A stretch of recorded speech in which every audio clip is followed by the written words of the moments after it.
নৌবাহিনী সোলার একটা মেশিন আসার কথা, ওই মেশিনটা আসলেই শনাক্ত হবে।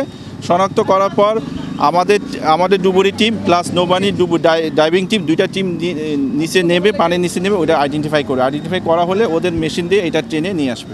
শনাক্ত বলতে বাহ্যিক দিক থেকে আমি তো এটা আসার আগে ঘটনাটা ঘটে গেছে, ওখানে একজন আনসার লোক আছে, সে প্রত্যক্ষদর্শী, সে দেখছে, তার ভাষ্যমতে যেটা শোনা গেছে যে বিমানটা আকাশ দিয়ে উঠতে আসে, ওই কাছাকাছি আসার পর যান্ত্রিক ত্রুটি দেখা যাচ্ছে, শব্দ হয়েছে, শব্দ হওয়াতে বিমানটা নিচে ডুবে গেছে, আর পাইলট ইজেক্ট করে প্যারাশুট দিয়ে উপরে উঠে গেছে, আর ওই বিমানটা পানির নিচে চলে গেছে। এটা সময় বলতে নেভির যে একটা সোলার মেশিন আছে, যেখানে নেভির অফিসার আমাকে যেটা বলছে, সোলার মেশিনটা আসলে ওই সোলার মেশিন দিয়ে ওটাকে আইডেন্টিফাই করবে। আইডেন্টিফাই করার পর আমাদের ডাইভিং টিম নেমে ওইটাকে শনাক্ত করে তারপর ওটা টেনে নিয়ে আসবে। আনুমানিক কতদিন সময় লাগতে পারে? কতদিন না, ইনশাল্লাহ দেখা যায় যে ঘন্টা দুয়েকের মধ্যে আশা করে হয়ে যাবে আমার মতে।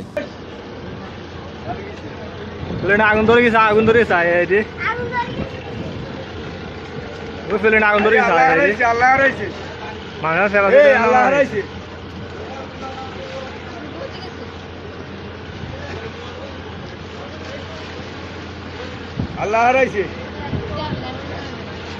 আল্লাহ রয়েছে, মানে আল্লাহ রয়েছে।